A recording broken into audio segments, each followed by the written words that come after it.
I'm Melissa. I'm Jam. And I'm a chemist. And I'm not. And welcome to Chemistry for Your Life. The podcast helps you understand the chemistry of your everyday life. Okay, Jam. Yes? Are you ready to hear today's episode? I mean, I guess if you're not, I would just have to leave. Yeah, that's a good point. Yeah. I guess so. Why not? Let's do it. Okay, so it's kind of in keeping with our summer theme, and it's in keeping with our carbonation episode that we just did. Okay. Re-released. Re-released, last week. Nice. So today's episode is about why our cars get so hot in the summer. Okay. I wonder if some folks living in other climates will be like, that sounds awful. And yeah, it is. It is really awful. I think it can get up to like very hot. Yeah, like, that's what I've heard anyway. Yeah. In terms of the numbers, it feels very, very hot. Yeah. But I've never really been like, I wonder exactly how hot it is. Exactly how hot, yeah. And it's a nice phenomenon when it's cold outside. That's right. But it's miserable when it's hot outside. Yep, 100%. How hot can a car get in the summer in Texas? I'm looking it up right now. I'm going to bet 120. It says the National Weather Service says a dark dashboard can reach temperatures between 180 and 200 degrees. That's crazy. But I wonder about the like environment of the car. You know what I mean? Like yeah. The air that we are in. The air itself. Yeah. After 10 minutes, the interior car temperature is 20 degrees hotter than the outside. Wow. Golly. Yeah. This is just from random. I don't know this. I'm just reading it off Google. But yeah. And after an hour, it's 34 degrees hotter. Oh, in 95-degree weather, the interior of your car will be 129 degrees in just half an hour. Wow. Yeah, and if it's 100, it'd be closer to 134. And that's why the local nonprofit that you and I both know about is doing a fundraising campaign specifically trying to help people with their ACs for their cars. Oh, I didn't know people were doing that. Yeah, it is miserable. I had a broken AC one summer, and it was not. Yeah. It was so sweaty. Yep. Everything you did. It was actually cooler to ride my bike to work. Yep. Because there was like wind. Yeah, yes. You could feel the wind. Okay. 100%. So we're going to talk about why that happens. I'm guessing you have a guess as to why that happens. Mm-hmm. What's your guess? Okay. I feel like the verbiage greenhouse effect could apply. Yes, yeah, it does. It could apply. That is the verbiage. Do you know what the greenhouse effect actually is and why it is? Sort of. Okay. So I feel like the effect is essentially that conditions exist, because obviously you could have this with a literal greenhouse, which is where it comes from or whatever, or a planet like Venus, or a planet like ours, or a car, or whatever. I'm impressed you knew that about Venus just off the top of your head. Oh, that's because I'm a space nerd. So cute. I remember all the space stuff. Every space thing I've ever heard. I'm just kidding. I just found out about Venus in my research, or like was reminded of it in my research for this episode. So I remember being like I think one of my teachers asked the question, like, which planet do you think is the hottest? And everyone was like, Mercury. It was like, nope, it's Venus because it retains all the heat, blah, blah, blah, and talked about that stuff.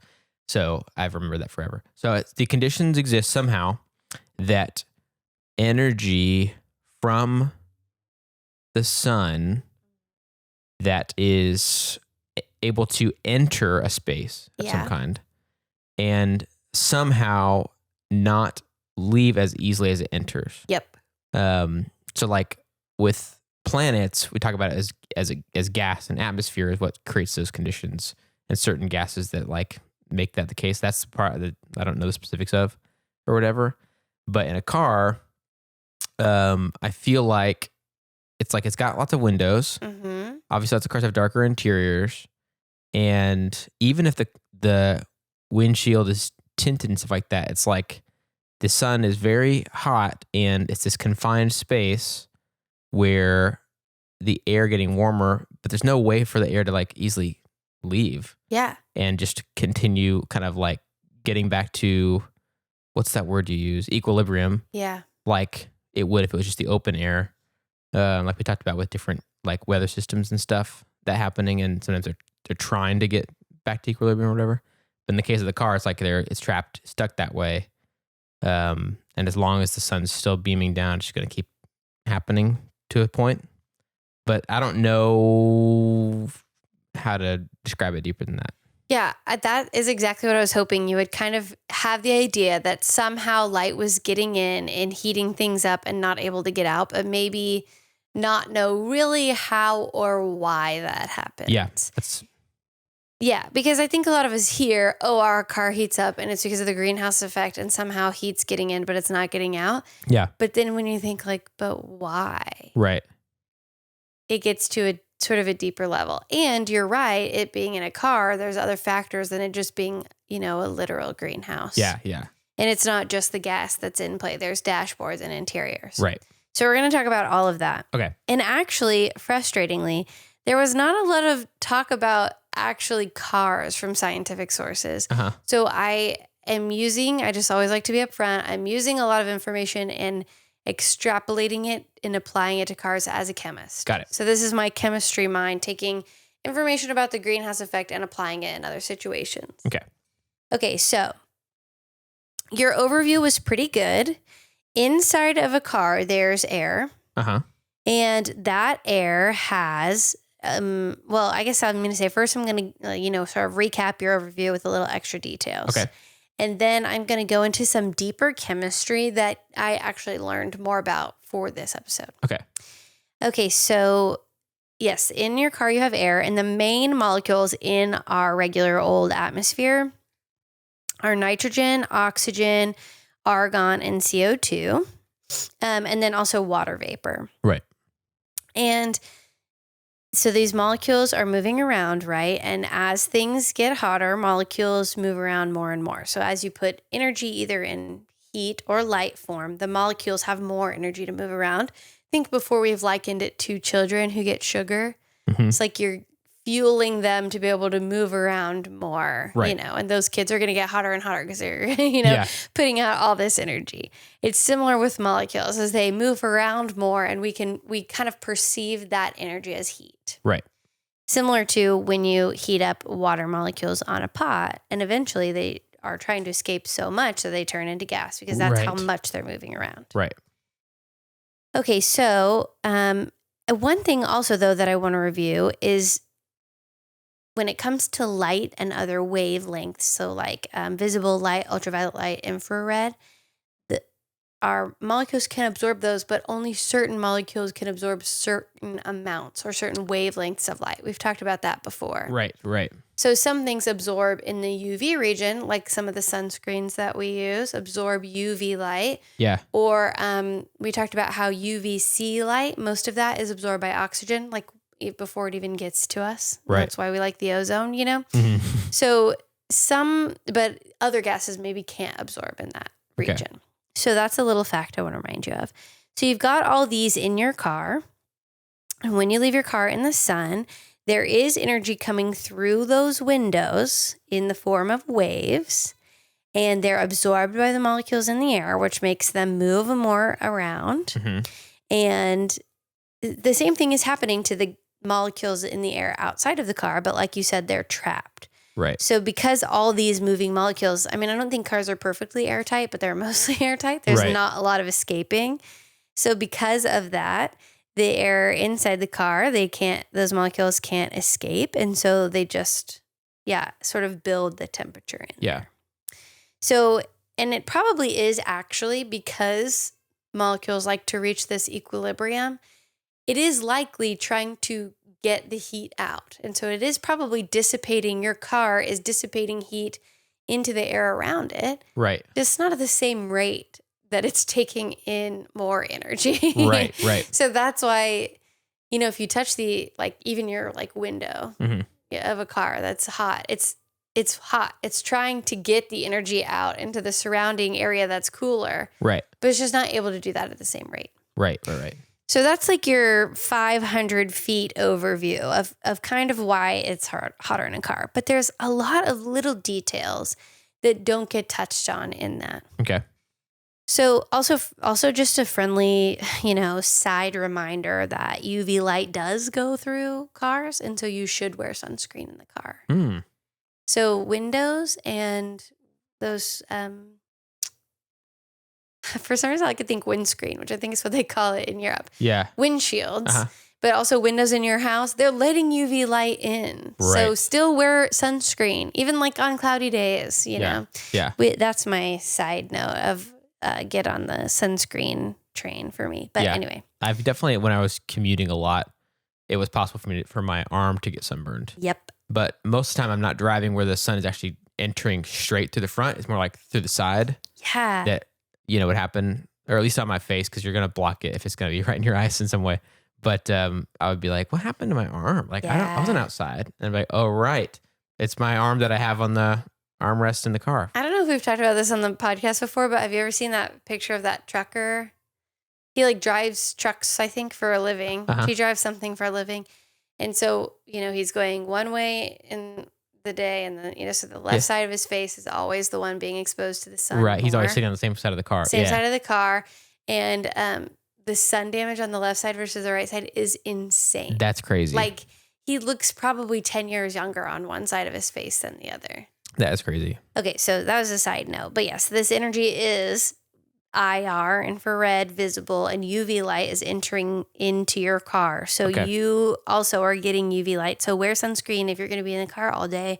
It's the same as being outside all day. Right. Or close, I guess. You have some protection. Okay, so the greenhouse effect, like you said, typically focuses on energy from the sun. But a little piece that you missed is energy from the sun is, put into our atmosphere in terms of UV light and visible light and some infrared light. And then also some of that energy is absorbed by the earth. So think about like how sand gets hotter and then lets that back off. Right. And usually when it absorbs and re-emits light, it may do that at a different wavelength. So infrared wavelengths are different than UV wavelengths, for example. Okay. So a lot of the light's absorbed and re-emitted by the earth is infrared light. And that is the focus of the greenhouse gas effect, is infrared light. Okay. And I tried to find out why UV light was not talked about in many of these resources, and it was really hard to find that. And my suspicion is that the way these molecules absorb infrared is slightly different, like how they let the energy back off. So we'll circle back around to UV and visible light. Okay. But for now, I'm going to focus on infrared. So infrared light is re-emitted by the earth. So there's this wavelengths of infrared coming out of our earth, and they can only be absorbed by certain molecules, including carbon dioxide and water. Okay. And when carbon dioxide and water absorb this infrared light, they re-emit that light or that energy in the form of heat, usually. So they're wiggling around, bouncing around. Now they're hitting other molecules, and then the energy transfers from them to those other molecules. And so they can absorb infrared light and then let it off into other molecules and go back down to the relaxed state, and then absorb infrared light again and then let it off and go back into that relaxed state. And so even though there's a relatively small percentage of carbon dioxide and water vapor in our atmosphere and in our cars, they are repeating this cycle of absorbing infrared light and then letting it off into these other molecules that don't absorb infrared light. So they're able to take in the energy that's let out, and it's just heating and heating and heating. Got it. Okay.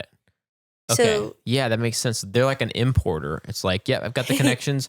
I can import the goods, and then I can distribute it around in the country where I live, and then I can import some more. And they do it over and over and over again. Okay. So I didn't realize that nitrogen and oxygen weren't really being heated. And so one American Chemical Society video I watched, it went really in depth. And I think if we have big chemistry nerds, they would like this video.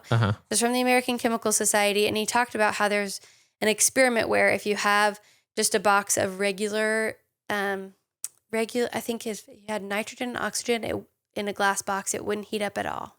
Okay. And then if you have carbon dioxide in a glass box, it'd heat up a lot. Oh, interesting. And if you have like a mixture, it would sort of be in the middle, I think. Yeah. So. Wow.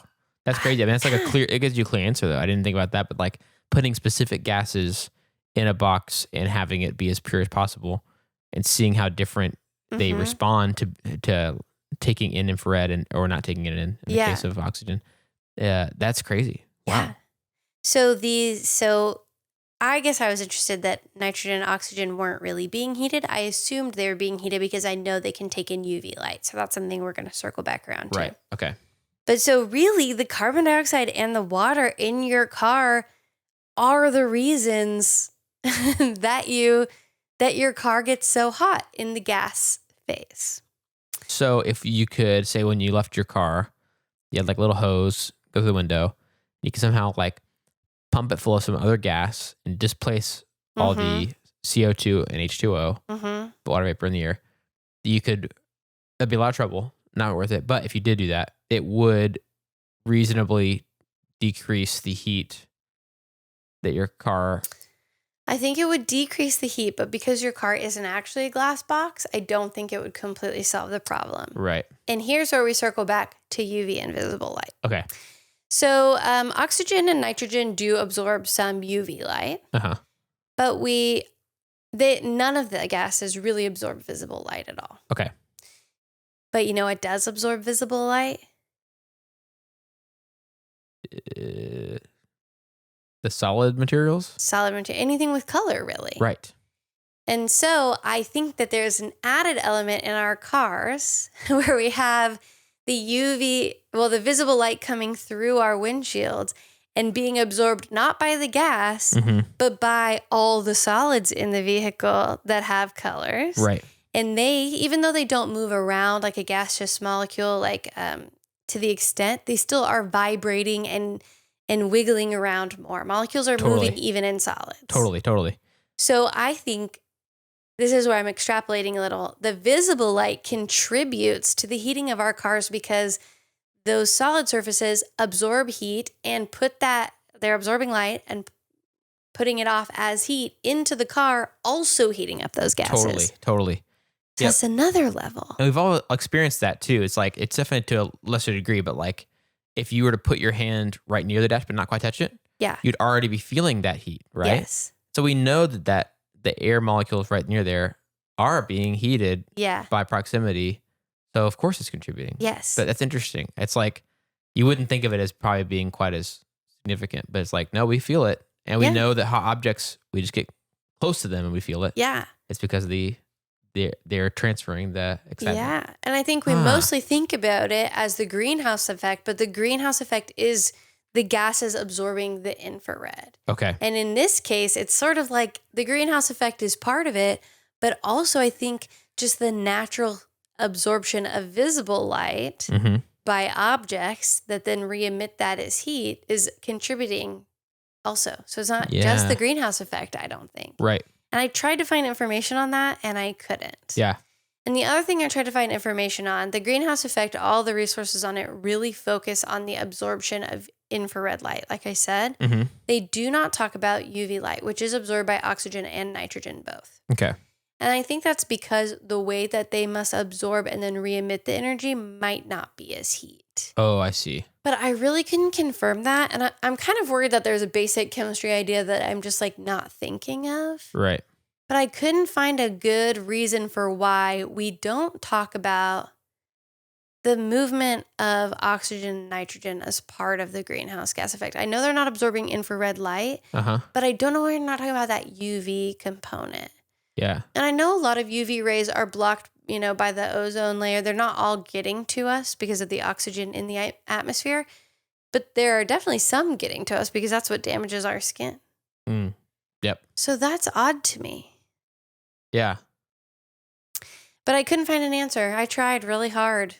I couldn't. It occurred to me, actually, I had written up this episode about the greenhouse effect and the visible light, and I was like, wait, why aren't we talking about UV light? Yeah. And so I tried to find an answer, but I couldn't find one that was satisfying to me. So that's a question that if somebody else has the answer, I'd love to hear it. Yeah. But I also think UV light does break down plastics and other things. We've talked about that before, and it can be the reason things fade. Right. And so I think that also the solids in your car are likely absorbing UV light and re-emitting that as energy as well. Right. As heat energy. Yeah. So I don't think that infrared light is the only reason for our cars heating up. I don't think we can only say it's the greenhouse gases. I Mhm. think maybe the greenhouse effect of air being trapped in a space, sure. Mhm. But the scientific version of the greenhouse gas, which is infrared light being absorbed and trapped in a space, heating it up. I think we also have to think about the visible light and the UV light and how that's heating up the solid surfaces, which are then putting the energy back into the air as well. Yeah. And that's why your car is so stinking hot in the Right. summer. Man, guys, if y'all have not experienced a Texas or just the South or wherever you may live, if you're not in a really warm climate that's warm for part of the year, gosh, trust us. There's a special experience of opening your car door and being met with this like wave. It's like opening your oven. Yep. It sounds like we're exaggerating, but it's literally like opening an oven when you're already really hot. Yeah. My sister-in-law was visiting one time, and she's from Indiana, so it gets hot there, but not as much so for as long as it does in Texas, of course. And she was visiting us, and then they were leaving, and they walked outside, and she just did this like audible like ugh feeling how hot it was outside, and she goes ugh, it's like walking into a hot mouth. Oh, gross. And I was like, oh, it was also very humid at the time, so that's why that extra level of descriptor is there. But I was like, oh my gosh, that's disgusting. But also, what a perfect phrase. Yeah. And now I can't stop thinking about that. But it feels like I'm climbing into a hot mouth. Mouth is really gross. Yep. Sorry, guys.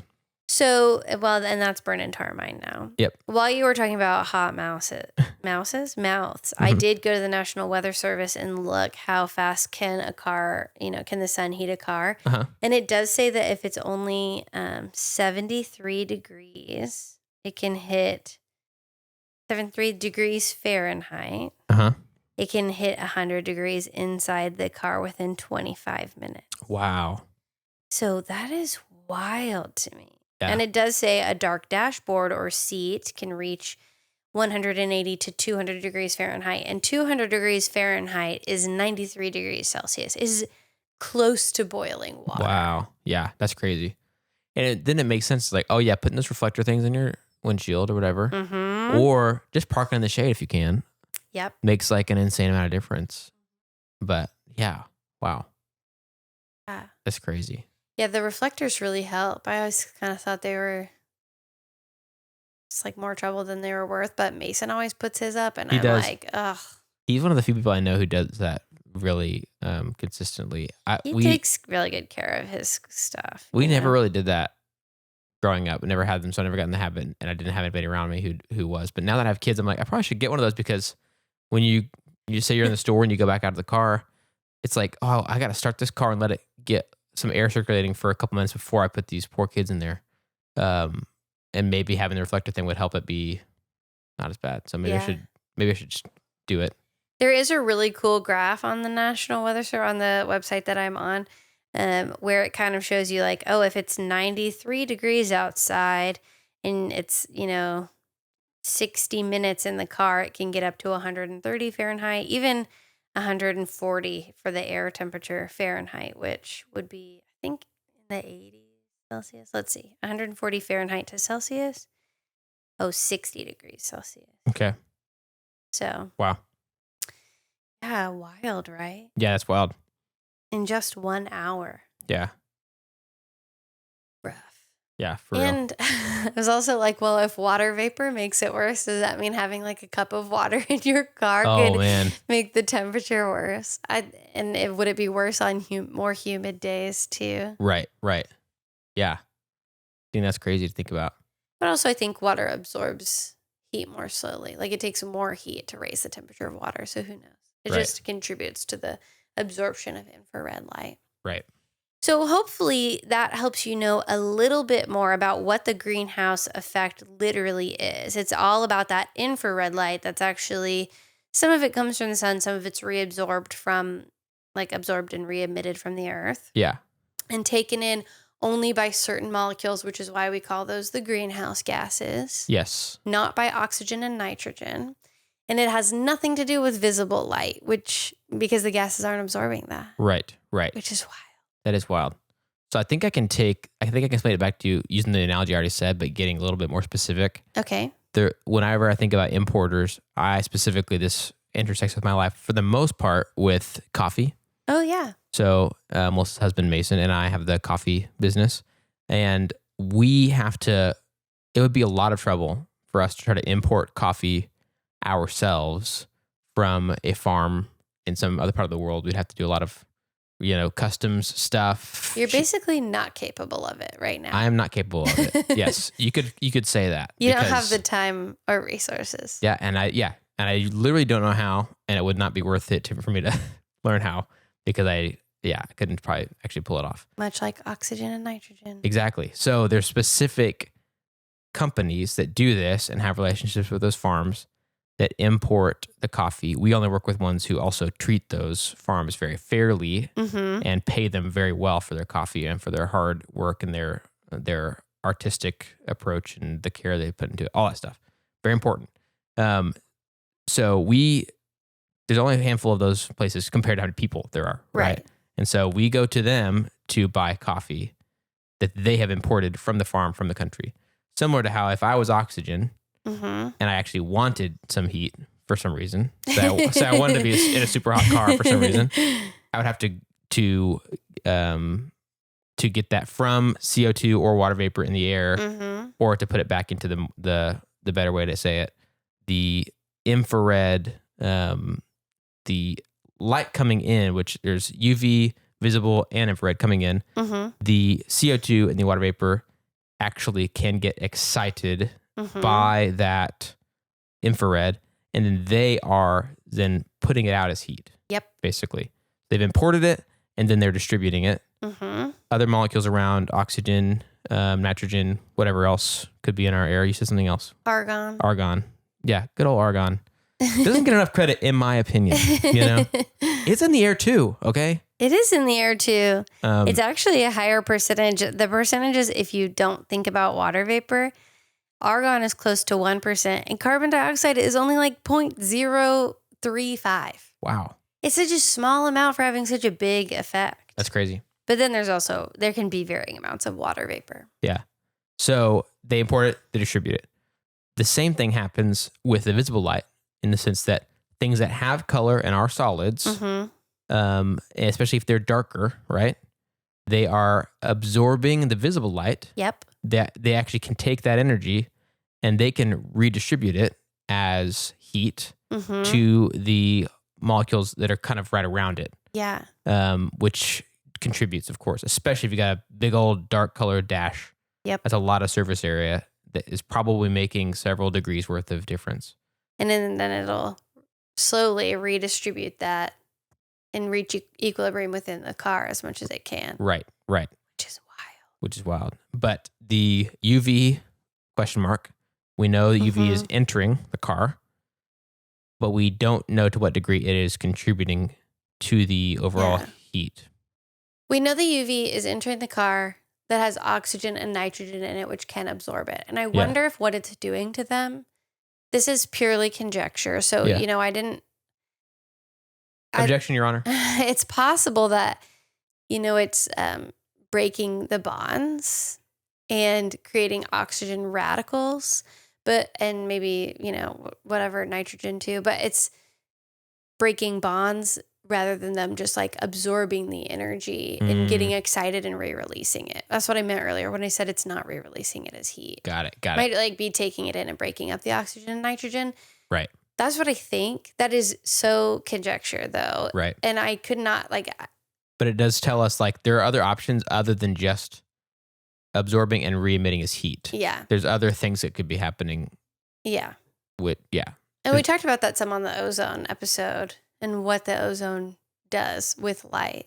But yeah, I'm not satisfied until I want somebody to tell me if that's for sure why it's not being taken into the greenhouse effect or not. But that's my best guess as a chemist as to what's happening with the UV light. But I do think the UV light is also very likely heating the plastic dashboard, things like that. Yeah. I think that's taking in and either breaking bonds and making radicals and making it fade, possibly also heating up. So you couldn't find stuff about that specifically. What do you think the government's hiding? I think I didn't look it up actually probably in the best way. I think it's very likely that, people are like, oh, well, UV light does this to oxygen and nitrogen, so that's not part of the equation. And I was trying to look it up in the context of the greenhouse gas specifically. Right. So I think that's probably why. Yeah. That's my guess. Very specific use case, like that you were trying to put things together for this specific thing, and it could be that this is talked about in the little... Yeah, makes sense. And I was like, I don't know if our listeners will even think about the UV light, but I think about the UV light. Yeah. And we talk about the UV light entering your car and damaging your skin. That's my best guess. I wish I had thought to look it up like that before. It kind of just occurred to me I could look it up in another fashion. But that's my best guess as a chemist. But this chemistry off the cuff, so don't hold me to it. I feel like there's like most of that wasn't cuff, but just a little bit of cuff. Yeah, just a little bit of cuff. Yeah. So the UV light is kind of our dark horse that we're like, what is the UV light doing to the oxygen, nitrogen? Is it just breaking it up? Is it doing something else? I don't know. So is it doing nothing? Is it like a huge player? Is it having a massive effect, but very secretly? Yeah. Now that I've thought about looking it up in a different way, I'll likely bring that out in our next week's Q&R. Nice. Excellent. But if anyone, has any thoughts off the top of their head, give them to me. So yeah, that's the greenhouse gas effect. Interesting. Now very you cool. have a concrete. I always guess I thought it was visible and probably UV. I never thought about infrared light. Yeah. And I knew what the greenhouse gases were, but I never really cared about it. You're right. Right. Or how that was impacting getting in and out of my hot car. Yeah. Yeah. It's one of those things where like, there's other chemical like principles that we've talked about, chemistry principles we talked about, that I have, and many of us have some basic understanding, and it does feel like it makes sense, even without us really knowing how it works under the hood. It's like this just, I hear about this on these large scale things, about the Earth and also Venus or whatever, and then I experience it in these small scale versions. So I'm like, oh yeah, checks out. Makes sense. But I can't explain it to you though. Yeah. Exactly. Not deeply. Well, your explanation and your overview was good. But it's like I can only tell you that it happens and conditions that might create it, but not necessarily like what does it hinge on? Yeah. Like for instance, I would not have been able to guess about which gases it actually. I could maybe guess CO2 because that's the environmental. The big one. Methane also contributes to. Yeah. It absorbs the infrared light, and I will say we always talk about CO2 in our atmosphere is gonna causes climate change. Blah blah. It does because we have too much of it. Yeah. But without it at all, the estimate is that the Earth would be like negative 18 degrees. So we need a little bit of it. It's good that we have it. Yeah. But we don't need too much of a good thing. It's like sugar can bring joy and make you happy, but you don't need it all the time. Right. Yeah, and you definitely shouldn't breathe it. That's a good point. Definitely shouldn't breathe sugar. Yeah, and the methane thing, that's going to affect some people's cars more than others, Everybody has that friend. Oh, gosh. Okay, moving on. Isn't it weird? This is just very off topic, but cows emit so much methane that is like contributes to the greenhouse effect in our climate heating up. I know. Every time I read something about that, I'm always like, that is insane. It's wild. Yep. It's in case for anyone not tracking, methane comes out also in flatulence. So. Yes. Yep. Yeah. It's just, I think it's honestly cows' way of getting back. Probably. Us. They're like, oh, okay. Well, how about this? Didn't expect this, did you? My husband grew up in Amarillo, and there's a lot of cattle near there. Mm-hmm. And it smells like manure if the wind's blowing the right way. Yep. I wonder if they think about the greenhouse effect whenever they smell that. Yeah. Probably not. Probably not. I bet, but you have higher priority worries in the moment. My cousin did not go to a school out there. It's like near Amarillo because she said she couldn't live somewhere where it smells like cow manure that often. Wow. That's interesting. I know. I was around a lot of cows as well growing up. And a friend of mine had a ranch with cows. So I was around it quite a bit. But if I was choosing, I would think about it differently. But it was like, oh, it's just normal. I mean, yeah, people have animals out there. I'd rather smell that, honestly, than like when you pass like a oil refinery kind of place or something like that, where it's like I don't know, totally different smell. But some of those I can handle better than others, you know. My grandfather had some cattle too, but I feel like if you go to a farm and you're like, that's where the cattle are going to be, then you're like, makes sense. I came to them. Yeah. Right. But when I would walk out the front door in Amarillo, and sometimes it smells like cow manure, it's always shocking to me. Right. Like we're in the middle of the city, but it's not the same kind of city as where I grew up. Yeah. Totally. So that's a little sidebar on manure for you and how cows affect the greenhouse. Okay. Well, thanks, Jam. Thanks for letting me go on that tangent, but also for learning about the greenhouse gas effect and why our cars get so hot in the summer. Absolutely. Thanks for teaching me. Maybe instead of being frustrated when you get in the hot, sweaty car, you can be like, chemistry. Now I know how this works. Totally. Yes. Even if I feel bad in my body, at least my brain is stimulated by the chemistry knowledge. Right. You know? Exactly. And that could bring me a little bit of peace. Yeah, me too. And I wouldn't have thought until the AC kicks in, you know? I wouldn't have even thought about this. I probably never would have researched it if it wasn't for this podcast. So thanks for listening and always wanting to learn about new chemistry topics and helping me also teach myself. Anytime.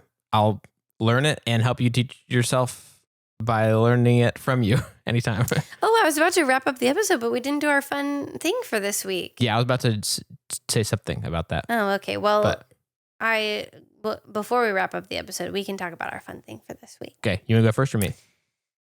I can go first. Do it. Mason's cousin is having a baby, and she was in town for a baby shower, and that was really fun. Nice. This weekend.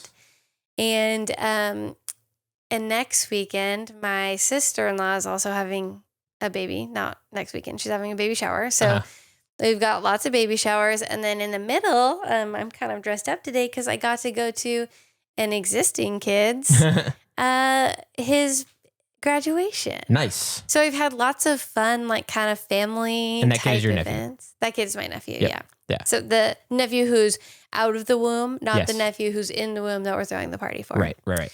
So it's just been kind of like a fun family event. Like, just kind of a good time in my life right now. I'm getting to see people, and it's cute to go to a kid's graduation. It's fun to see, new babies being prepared for and being born. So, Yes. Yeah.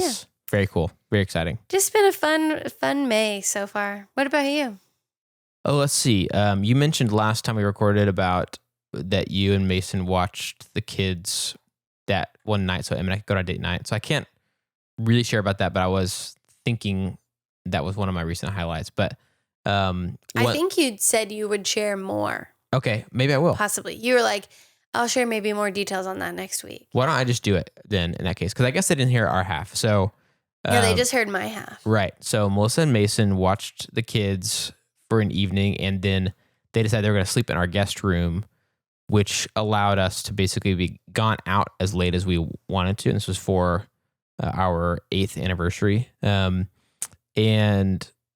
it's kind of cool because anytime you're going to do a date night, even if you get a babysitter, you still always have an end time. Mm-hmm. Unless your babysitter's like total night owl or cool people like Melissa and Mason who we're friends with, and it's not that weird and not that big a deal for them to just sleep here. And we also don't have a house, so Yep. It's nice to be in a house every once in a while. So that was kind of cool. And I can't remember the last time that Em and I got to just be out as late as we want to, other than the year before that where y'all watched the kids. We did the same thing. Same thing, or the kid at that point, and did the same thing, but we actually stayed overnight somewhere else. And so this was just out as late as we want, still coming back here. And so we did a very, I guess you could say very basic date night, but also it was exactly what we wanted. It's basic for a reason. Yeah, for a reason. Basic's not bad. It's not bad. I'm not ashamed of it, but I'd like to get ahead of that because if anyone's like, that's what they did, I'm like, yeah, and I'm not ashamed of it, okay? So Em and I love P.F. Chang's. She used to live a lot closer to one back in Indianapolis, and so we had to drive just a little bit to get to one, and so we decided, let's do that for dinner. Mm-hmm. And we weren't even leaving the house until 8 something. It was pretty late, yeah. We helped to get... It was almost bedtime. Right. Did we already get the kids fully down, or did y'all do that? We did that. Okay. I can't remember. And then, so we left at like 8-ish, went and ate at PF Chang's, then went and did mini golf, which Em and I love and have always loved. So cute. We did that. We have fond memories of doing that at like various times and places on vacations, that kind of stuff. So we're just like, let's do it. And I won. I didn't know that. That's a new thing I learned that night. Really? Is that you guys love mini golf. That's so cute. Yeah. It's also great because Em and I are both not super competitive, and we also don't like competing against each other, really. Yeah. But mini golf is fun and playful enough, and even if you lose, you had fun, or you should have. And if you didn't, you did something wrong. You really messed up if you didn't have fun playing mini golf. It's low stakes. Low stakes. We did that, and then we were debating about this the whole evening, like whether we were going to do this or not, whether we had enough energy or not. We went and saw the third Guardians of the Galaxy movie, which came out that day, and neither of us knew that until we were already on the date, and we were like looking at things we could do. And so we literally did dinner, mini golf, movie. Cute. The showing of the movie didn't start until like 11 something. Which is so bold. Yeah, so bold. And as we got the snacks and stuff to start walking toward the from the snack area to the theater, we were both like, we're so tired. We were like, why are we doing this? Why are we doing this? But also there's this feeling of like, but we can. Yeah. So we did that. For context, we were going to sleep as they were walking into the movie. Yep. Yeah. And we were like about 45 minutes away from our town. So anyway, yep, we did all that stuff. Came back, went to bed at like 2 a.m. or something like that. I don't even remember. Might have been a little later, actually. I think it was close to 3. Yeah. And then the next morning, hung out with these guys and that was so fun. Walked and got donuts and stuff like that. So yeah, that was one of the most recent, cool, very fun, huge highlights. So thanks again. I think I thanked you last time, but thanks again to you and Mason for watching the kids. And I also got baby snuggles, which are really cute and fun and like good for your endorphins and dopamine because they're like, oh, look at this little baby. Yeah. So that was really fun too. Yeah. And we get tons of those endorphins, so we can share them. You can spare some. Yeah. You need the kind of endorphins that come with the rush of staying out late. Yes, exactly. The rush of doing something somewhat irresponsible. Yeah. And it's like the thing is too, it's like we already don't get great sleep many nights of the week, but why not do it on our terms? You know? It's like the kids are sometimes the cause of that, but why not cause it on our own? Yeah. For fun. So the little rush of that.